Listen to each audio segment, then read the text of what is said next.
Labas penktadienio vakaras. Šį penktadienį kviečiu jau paskutinį 29 kartą skaityti Korės ten buvom knygą Prieglobstas. Labai svarbu tai, ką rasime šį kartą šitame pasakojime. Nes tai pasakojimo kulminacija kartu su ir atomazga, kaip ir priklauso. Praeitą kartą, 28 kartą,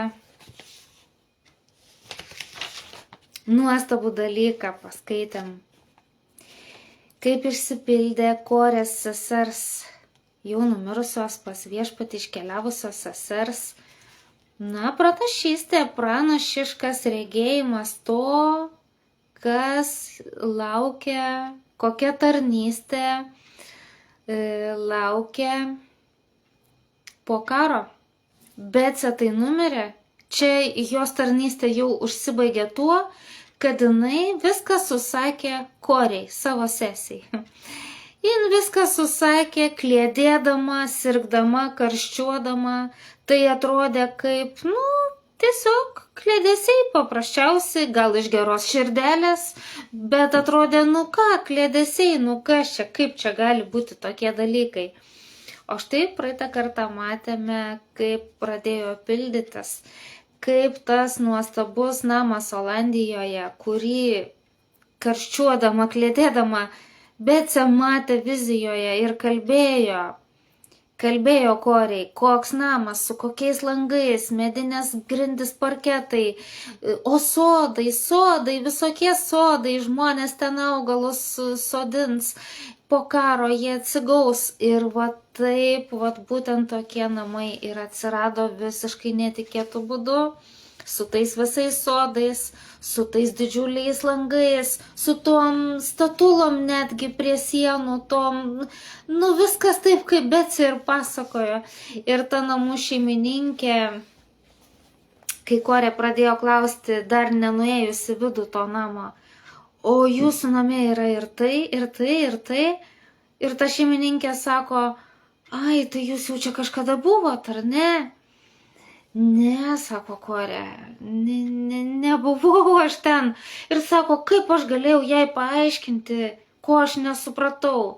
Korė neturėjo to tokio dvasinio mokymo, kad tai yra, pranašystė.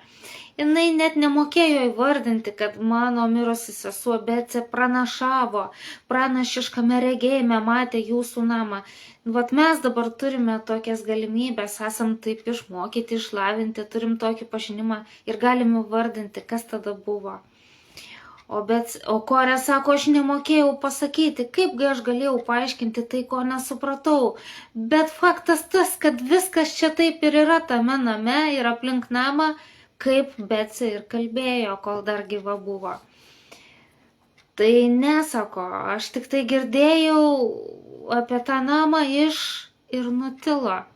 Ir tada šito namo savininkė sako, iš ko nors, kas čia buvo? Ir atsakė Korė, taip, iš ko nors, kas čia buvo. O ten buvo Dievas, kuris perdavė tą regėjimą Betsei ir Betsė Korei.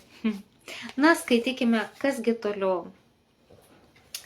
2 gegužės savaitę, čia kalba jau Korė apie tą laikotarpį, kai jinai jau grįžo iš konclagerio iš Vokietijos, atgal į savo gimtąją Olandiją.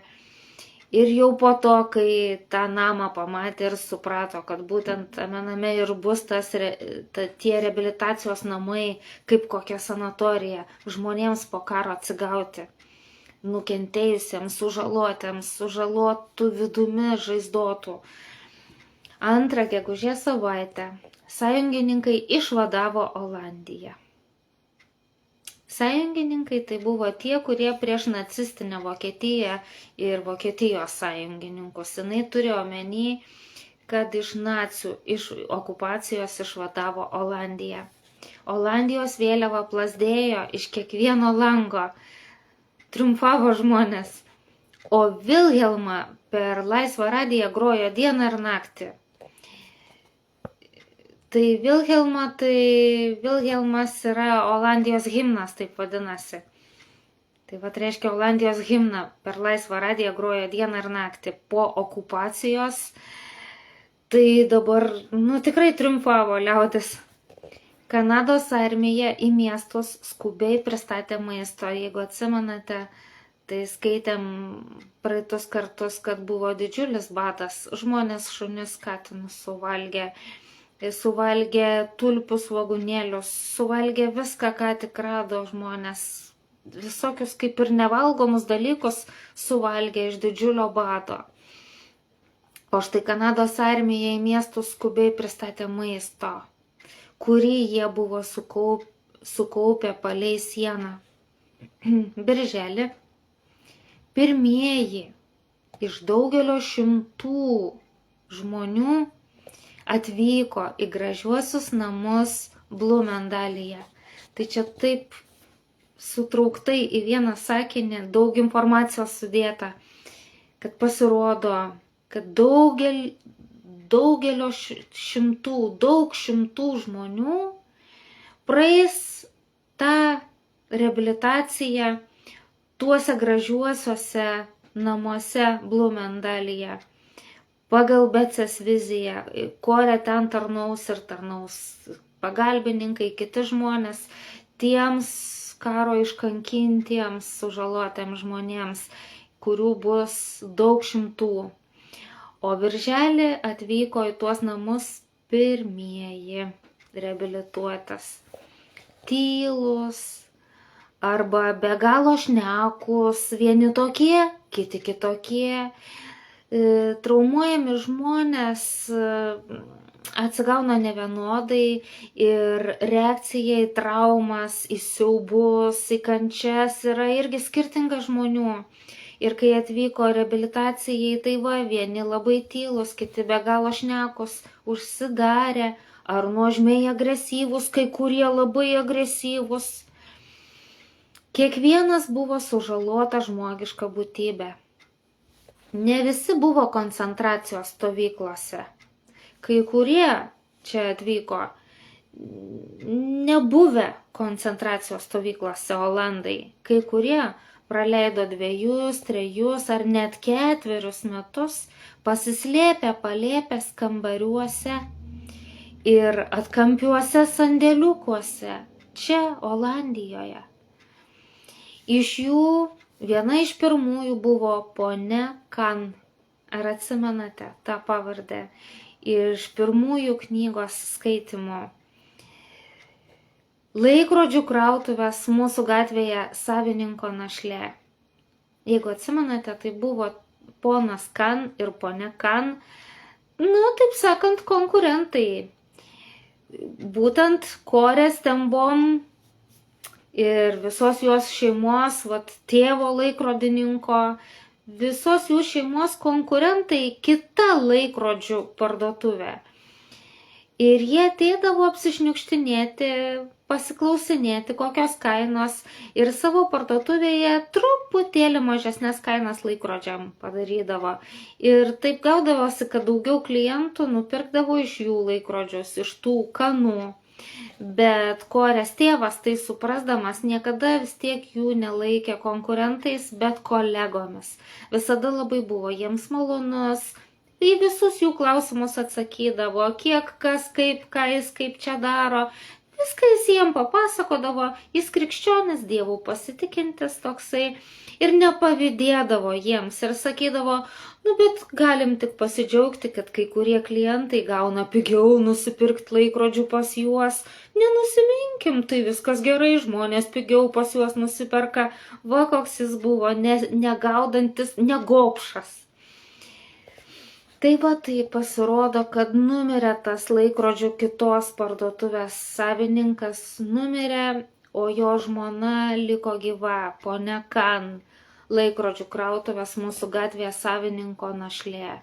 Ponas Kanas mirė slėptuvėje per karą. Jie atėjo pas mus viena, susigūžusi moteris, baltais plaukais, kuri krūpčiojo nuo kiekvieno garso. Va tokia pažeista. Bet ačiū Dievui, kad atėjo. Kiti atėjo į Blumendalį randuoti kūnų ir sielą nuo bombų antskridžių arba netekę šeimos. Nuo 1947 metų mes priėmėme Olandus, savo tėvynainius, buvusius japonų belaisvius Indonezijoje. Taip pat ir tuos.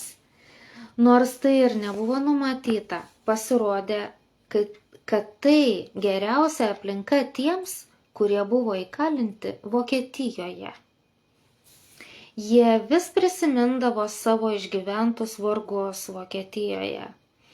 O Blumendalyje suvokdavo, va tame gražiame name, reabilitacinėme, suvokdavo, kad ne jie vieni kentėjo, susitikdavo tokių pačių čia pilna. Ir visiems šiems žmonėms išgijimo būdas pasirodė esąs tas pats.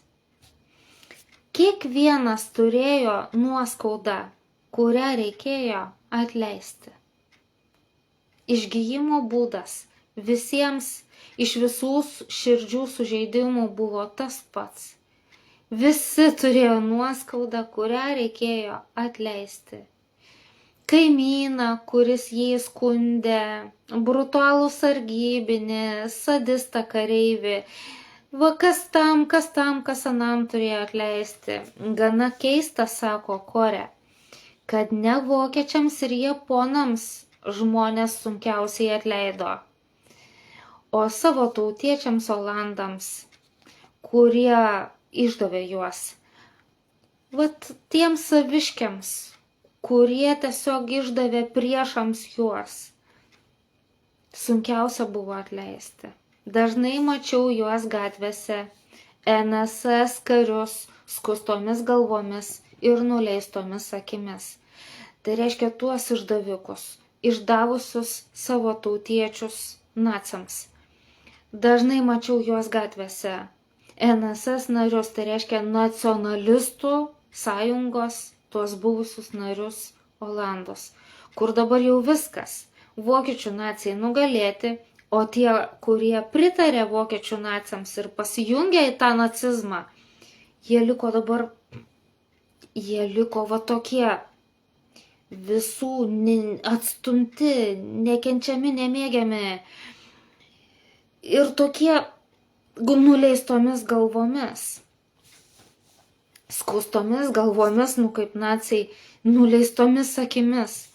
Šie ankstesnieji kolaborantai dabar buvo apgailėtinoje padėtyje, išmesti iš namų ir butų, negalintis rasti darbo, ko neveikiami gatvėse. Taip, išdavę saviškius, tai ką dabar tie saviškiai, juos visi atstuminėjo. Apgailėtina padėtis. Iš pradžių man atrodė, sako Korė, kad reikėtų pakviesti ir juos į Blumendalį gyventi greta tų, kuriuos jie įžeidė, į tuos pačius namus. Ieškoti naujos atjautos iš abiejų pusių, kad dabar čia jie susitaikytų, kartu begyvendami, išgytų, atleistų. Bet tai pasirodė per greitai žmonėms besikapanojantiems iš tokios nuoskaudos. Reiškia, va taip priimti prie savęs arti tuos išdavikus, tai pasirodė per greitai dar neišgijusiems, iš vidaus neišgijusiems, tiems jų nuskriaustiems tėvynainiams. 2 kartus, kai pabandžiau, tai pasibaigė atviromis muštynėmis. Nepavyko jų kartu apgyvendinti, sutaikyti, nepavyko. Per greitai tai buvo, sako, neįmanoma. Vos tik šalyje vėl atsidarė namai ir mokyklos silpnai protaujantiems, kaip Korė vadina, turintiems protinę negalią. Beje, perdaviau šiems ankstesniems nacionalistų sąjungos nariams. Taigi, žiūrėkite, kadangi į savo namus, į Beją, Korė buvo priėmusi protinę negalią turinčiuosius, ir globojo juos ten. Tai kai atsidarė specialios mokyklos, specialūs namai tiems protinę negalią turintiems, tai jiems nebereikėjo jau Korės namų. Jinai juos ir išleido į tas mokyklas specialias, jau jiems ten bus viskas gerai, jais pasirūpins valstybė. O į savo namus dabar jinai parvedė va tuos buvusius nacius, vokiečių nacių kolaborantus olandus, kuriuos taip visi atstumė, nekentė, vijo nuo savęs ir ko neveikia gatvėse, tai jinai juos į savo namus priglaudė. Taip jie ir ėjo tie metai po karo, eksperimentuojant, darant klaidų, mokantis. Gydytojai, psichiatrai ir maitinimos specialistai, kurie nemokamai atvykdavo į kiekvieną vietą, kur buvo rūpinamasi karo aukomis, kartais išreikšdavo nuostabą, kad pas mus žmonės nevaržomi jokių taisyklių. Korė nesudarydavo jiems taisyklių. Rytą ir vakarą pamaldose dalyvaujantis žmonės suplaukdavo ir kada norėdavo išsiskirstydavo. Manieros prie stalo buvo baisios.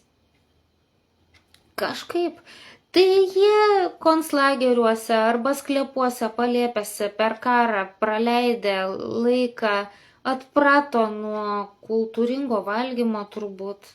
Ir manieros prie stalo buvo baisios, kaip jie ten puldavo tą maistą valgyti išsibadėję. Turbūt nelabai gražiai ten viskas atrodydavo. Vienas vyriškis išeidavo pasivaikščioti į Harlemą kas ryt 3 valandą ryto. Nu, jis gal įpratęs taip konclageryje ar kaip ten keltis 3 ryto. Aš negalėjau prisiversti jų varžyti švilpuku arba bartis, arba neišleisti už vartų. Jinai nenorėjo, kad jiems tai primintų konclagerius. Kad primintų jiems, kad čia yra kažkur tai kažkokie suvaržymai, kad čia reikia išsigandus būti. Jin jiem nesudarė tokių griežtų taisyklių. Žinoma, po kurio laiko savaip žmonės išspręsdavo tą gilų skausmą viduje. Dažniausiai tai prasidėdavo, kaip Becė planavo, nuo sodo. Nuo sodo, kuris buvo aplink tą gražų didžiulį namą. Kai žydėjo gėlės ir noko daržovės, žmonės kalbėdavo mažiau apie karčią praeitį, daugiau apie rytojaus orą. Nes augalams reikia, koks rytoj bus oras. Kai jų horizontai prasiplėsdavo, papasakodavau jiems apie žmonės gyvenančius bejoje. Reiškia to karo aukoms, skriaustiems, besislapstantiems iš konclagerių kankintiems, jiems dabar čia besireabilituojantiems tarp tų gėlių ir daržovių, Becė papasakodavo, kad jų išdavikai, tai pas ją namie, jos globojami, ten reabilituojasi, kitoje vietoje atskirai. Jinai papasakodavo jiems apie žmonės, kurių niekas nelankė, jų ten niekas nenorėjo, niekas visi atstumė, niekas jų nelankė, kuriems niekas nerašė. Kai NSS narių paminėjimas nebesukeldavo tiesioginio pykčio, kai jau atėjo toks laikas, žinojau, kad žmogaus pasveikimas netoli. Kai žmonės nepasipiktindavo jau, kai nepradėdavo sakyti, tu nešnekėk man apie juos, ką tu ten juos globoji, tuos, kurie išdavė mano šeimą nužudė, kurie mane privertė taip kentėti, mane išdavė naciams, tu man apie juos nešnekėk. Kai jau žmonės nustodavo taip sakyti, tai jau žinojo Korė, kad jų pasveikimas jau nebetoli. Ir tą dieną, kai žmogus ištardavo, tie žmonės, apie kuriuos jūs pasakojate, kažin, ar nenorėtų kelių namie augintų morkų. Tai va, apie tuos išdavikus, kaip pagalvodavo, o gal jie norėtų kelių morkų. namie augintų, va kur mes čia auginam. Tada suprasdavau, kad stebuklas įvyko, kad reiškia jau atleido. Ačiū Dievui iš Dievo malonės, reiškia jau išdavikams atleido ir žmogus jau savo viduje išgyjęs. Aš nesilioviau pasakojusi, iš dalies todėl, kad namai Blumendalyje išsilaikė iš aukų. Reiškia, visur vykdavo pasakoti apie šitą nuostabų Dievo darbą, kuris vyksta, apie tą reabilitacinį darbą. Ir aišku, žmonės ten jai aukodavo, nes reikėdavo išsilaikyti, iš ko viską ten sodinti, auginti, valgyti, viskam juk reikia pinigų. Tai vat jie išsilaikydavo iš aukų, jau vien todėl turėdavo visur važiuoti, pasakoti apie tai ir rinkti paaukojimus tam darbui. Ir iš dalies todėl, kad troškimas klausytis apie Becės gyvenimą atrodė vis didėja. Tai pagrinde Korė pasakodavo apie tai, kaip Becė tarnavo konclageryje, kalėjime, kaip Dievas per ją pranašystę davė apie būsiantį tarnavimą po karo. Tai vat apie Becę ypač norėdavo klausyti žmonės, sako, keliavau ne tik po visą Olandiją, bet ir į kitas Europos šalis ir į Jungtines valstijas, į Ameriką. Tačiau daugiausia klausytojų buvo, spėkit kur, Vokietijoje, buvusioje nacių, tų kankintojų žudikų šalyje Vokietijoje. Vokietija buvo griuvėsių, pelenų ir nuniokotų miestų kraštas. Bet dar baisiau, tai buvo pelenais virtusių protų ir širdžių kraštas. Tai jie taip patikėję nacisto Hitlerio ideologiją, kad padarysim mūsų šalį vėl didžią. Vokietija tai didi nacija. Kad mes čia tokie ypatingi, tik priešus nugalėkim, tik prijunkim prie Vokietijos, vat ir Austrija, ir Olandija, ir va dar kitas šalis prisijunkim, ir čia mes didus tokie būsim, čia mūsų imperija nuostabi. Žmonės buvo taip patikėję, kad tai čia grožis ir gėris, ir kai viskas griuvo, kai viskas žlugo, tai dabar, sako, jų protai buvo virtę pelenais ir širdis irgi taip pat. Pelenais, griuvėsiais buvo virtusios. Jau vien pervažiuoti sieną reikėjo daug pastangų. Dar sunkiau pačiame krašte, kuris skendėjo varguose. Per pamaldas Münchene, Vokietijos mieste, aš pamačiau jį ir dabar dėmesio. Jinai pamatė jį, tokį vyriškį, buvusi esesininką, kuris stovėdavo sargyboje prie dušo kambario apšvarinimo centre Ravensbriuko konclageryje. Jinai pamatė nacį, buvusi pamaldose Münchene, Vokietijoje, kai jinai ten lankėsi. Jis buvo pirmas iš mūsų tikrų kalėjimo sargų, kurį pamačiau nuo to laiko. Ir staiga viską prisiminiau. Pilnas kambarys besityčiojančių vyrų, tų vokiečių nacių ten konclageryje.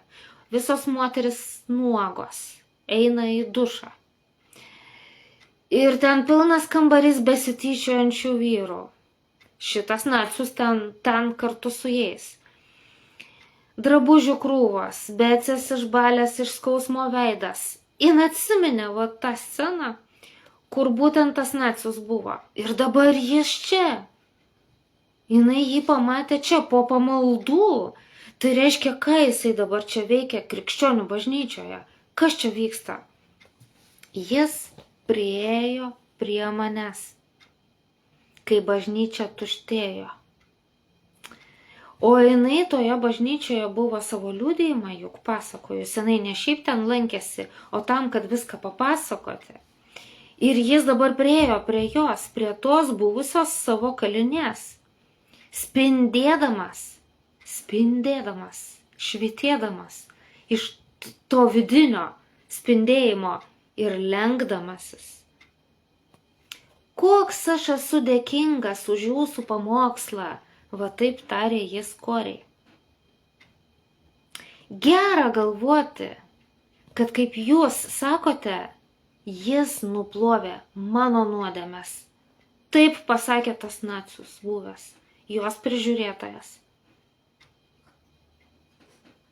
Jis nuplovė mano nuodėmes, sako, kaip gera, taip kaip jūs, kad pasakėte. Bet jinai tada, kai šnekėjo, jinai nepastebėjo, kad ten tas nacius buvęs stovi, jos prižiūrėtojas. O jisai atėjo jai pasakyti, kaip jūs sakėte, tai taip gera, kad man atleista. Jis atėjo su ja kartu pasidžiaugti, kad jis ją skriaudė, kaip ir kitus, o jam dabar atleista. Ir jis toks visas švytintis ir besilenkiantis, toks dėkingas. Jis ištiesė ranką paspausti manąją. Ir aš, kuri taip dažnai skelbiau žmonėms Blumendalyje būtinumą atleisti, laikiau ranką prispaudusi prie šono. Jis jai tiesė savo ranką, o jinai negali jam savo rankos paduoti. Nors visiems apie atleidimo svarbą aiškino. Man kilo piktos, kerštingos mintis, prisipažįsta Korė, kas joje dėjosi tuom tarpu, nors aš jutau tų minčių nuodėmingumą. Jėzus Kristus mirė už šį žmogų. Ar aš ketinu reikalauti daugiau? Dar kažkokio tai kito pasiaukojimo? Jėzus Kristus jau pasiaukojo už tą žmogų. Man dar ko nors trūksta? Jinai pati su savim va taip viduje. Viešpatie Jėzau, meldžiausi, sako aš vat viduje. Atleisk man ir padėk man atleisti jam, tam vyrui. Bandžiau šypsotis, sako Korė. Bandė šypsotis kažkaip. Stengiausi pakelti ranką, negalėjau. Nejaučiau nieko, net mažiausios šilumos ar krikščioniškos meilės kibirkštėlės. Ir vėl tyliai meldžiausi. Jėzau, aš negaliu jam atleisti, padėk, kad jam atleisčiau. Aišku, jinai be žodžių viduje taip meldėsi, stovėdama prieš tą žmogų, kuris laiko ištiesęs savo ranką ir laukia, kol jam tą savoje ranką išties. Kai vis dėlto paėmiau jo ranką, sako Korė, įvyko neįtikėtinas dalykas. Atrodė, kad ranka iš manęs į jį teka srovė. Kai galų gale padaviau jam ranką, tai atrodė, kad iš manęs į jį srovė pradėjo tekėti. O tuo tarpu į mano širdį įsiveržė meilė šiam svetimšaliui vokiečiui, kuri mane ko nepribloškė tą meilę. Jinai pasidavė Jėzui. Jinai pasidavė ir stebuklas įvyko. Neliko užsispyrusi, įsiskaudinusi. Nemoku ir neatleisiu. Kai išmoksiu, tada kada nors po 100 metų atleisiu, o dabar negaliu, negaliu. Ne, jinai neliko taip užsispyrusi. Jin viduje pasimeldė, paprašė Jėzaus pagalbos, atsiminė, kad Jėzus mirė už tą žmogų, argi dar reikia kažko, ar reikia dar kažkokios kitos aukos. Ir pakluso, va tiesiog tiesė jam tą ranką ir galų gale ištiesė per negalėjimą ir vyko stebuklas. Ir taip aš atradau, sako Korė, kad ne nuo mūsų atleidimo ir ne nuo mūsų gerumo priklauso pasaulio pasveikimas, o nuo jo atleidimo ir gerumo, nuo Jėzaus atleidimo ir gerumo. Liepdamas mums mylėti savo priešus, kartu jis duoda ir pačią meilę. Jis duoda mums ir meilę, kurią mes turime mylėti juos. Jėzus duoda. Tik ar priimam? Ar priimam? Jis tai duoda. Tik reikia priimti jo meilę. Ir paklusti. Ir viskas. Ir stebuklas įvyko. Reikėjo gausybės meilės, sako Korė. Labiausiai pokario metais Vokietijoje trūko namų. Buvo teigiama, kad jų neturi 9 milijonai žmonių. Juk viskas išgriauta, išbombarduota buvo. Juk Vokietija buvo subombarduota. Jie gyveno nuolaužų krūvose, pusiau stovinčiuose pastatuose ir paliktuose kariuomenės sunkvežimiuose. Bažnyčios atstovai pakvietė mane kalbėti kokiam 100 šeimų, vokiečių šeimų, gyvenančių apleistame gamyklos pastate. Kažkada buvusi gamykla, o dabar apleistas buvusios gamyklos pastatas. Ir ten gyveno koks 100 šeimų. Tarp įvairių gyvenamųjų patalpų buvo pakabintos paklodės ir antklodės, kad sudarytų privatumo regimybę. Vietoje sienų jie tiesiog nuleisdavo kaip užuolaidas antklodės kažkokias. Kad būtų tarsi siena, tarsi atskiras kambarys privatumui, o už tuos paklodės jau kita šeima gyvena. Bet nebuvo jokios garso izoliacijos. Kūdikio klyksmas, radijo bubenimas, pikti šeimos kivirčai, viskas girdėdavosi kiaurai. Kaip aš galėjau tiems žmonėms kalbėti apie Dievo buvimą ir grįžti į savo ramų kambarį bažnyčios viešbutyje už miesto? Negalėjau. Kaip aš dabar šitaip tokiom sunkiom sąlygom gyvenantiem žmonėm šnekėsiu, kad Dievas yra, jis toks maloningas, ir pašnekėjus jiems, papamokslavus, išvažiuosiu ten į patogų bažnyčios viešbutuką. Kaip negalėjau aš taip daryti, sako Korė, ne, prieš kalbėdama jiems turėjau pagyventi kartu su jais. Ten pat, ten su jais kartu. Per tuos mėnesius, kuriuos praleidau toje gamykloje gyvendama su tai žmonėm, manęs aplankyti atvyko vienos pašalpos organizacijos direktorius. Jie girdėjo apie mano reabilitacijos darbą Olandijoje ir norėjo, kad jiems padėčiau čia Vokietijoje organizuoti tokį reabilitacijos darbą. Buvau bepraverianti burną pasakyti, kad neturiu jokio profesionalaus išsilavinimo tokiam darbui. Kaip aš čia padėsiu? Kai jo žodžiai, to atvykusio pašalpos organizacijos direktoriaus žodžiai, mane nutildė, sako Korė. Štai ką jis pasakė. Mes paskyrėme vietą tam reabilitaciniam darbui.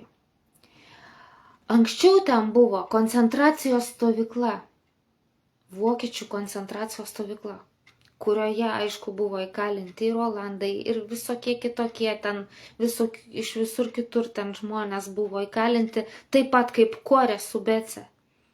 Ir vyriausybė ką tik tą buvusią koncentracijos stovyklą atidavė mums dabar, kad galėtumėm ten reabilitaciją atidaryti.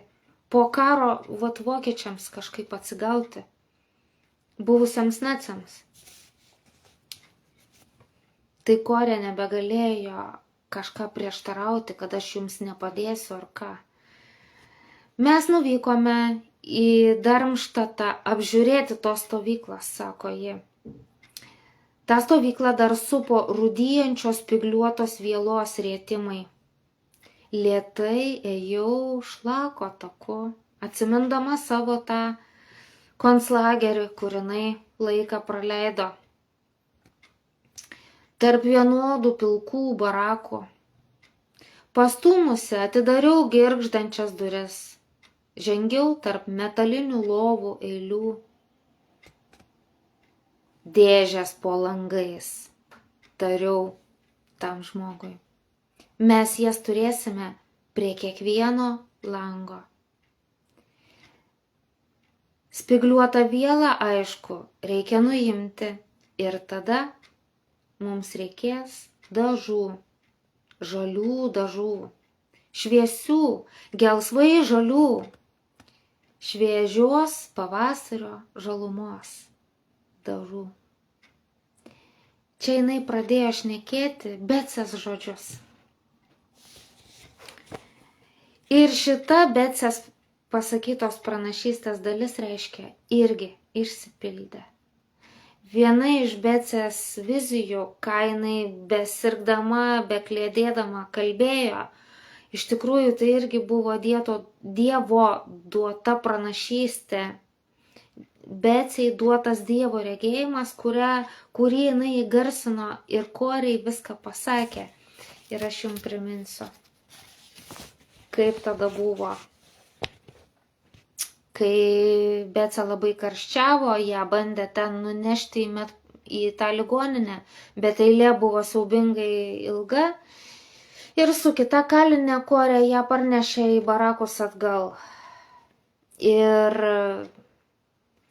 jos kalba, Becės kalba buvo lėta ir neaiški, bet jis stengiasi kažką pasakyti. Stovykla, korė, koncentracijos stovykla. Bet mes įpareigotos, ir tai buvo ta pranašystė apie tą koncentracijos stovyklą, į kurią dabar čia Vokietijoje korė atsivežė tas labdaros organizacijos direktorius.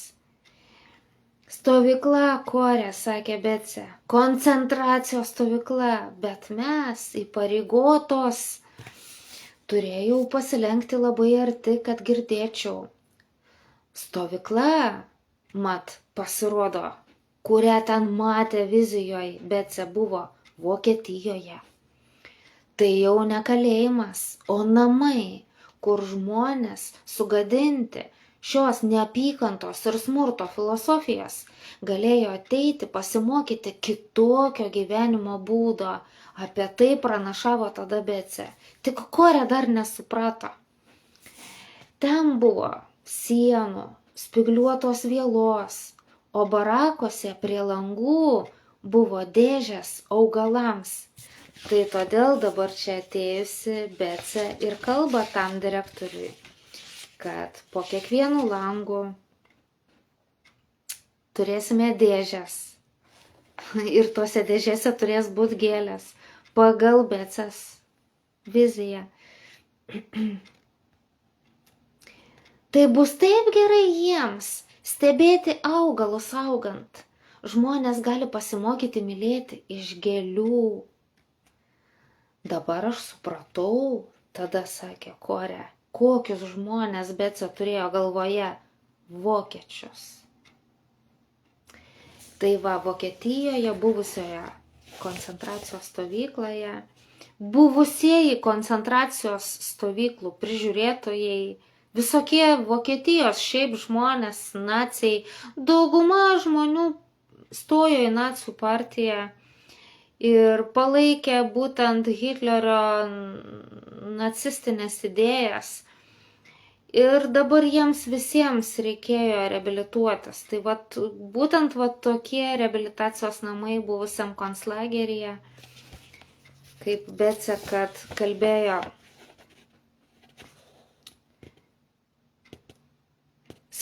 Tada, kaip sakė korė, pažvelgiau Becės susitraukusi veidą. Ar mums reikia šios stovyklos Vokietijoje, Becė? Vietoj to didelio namo Olandijoje, apie kurį tu vakar kalbėjai ten ar kažkurią dieną? O ne, atsakė Becė. Žinai, pirmiausia, mes turime namą. Tai va, jau ta dalis išsipildė.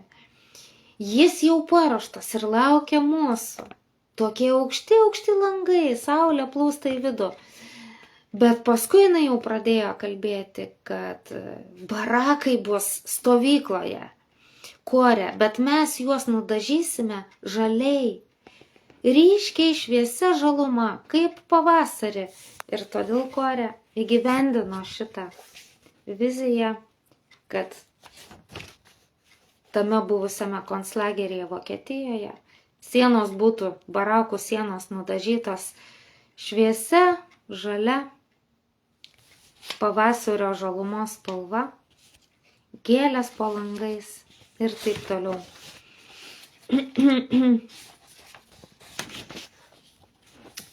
Taigi, apibendrinimui skaitau jau redaktoriaus žodį. Pro mūsų akis prabėgo itin slogios tikrovės šiurpus vaizdai, beskaitant šitą knygą. Taikią, pamaldžią olandų šeimą, kaip ir visą Olandiją, užgriūva vokiečių okupacija. Kaip ir tinka doriems piliečiams, krikščionims, tuo labiau, jie aktyviai padeda persekiojamiems žydams.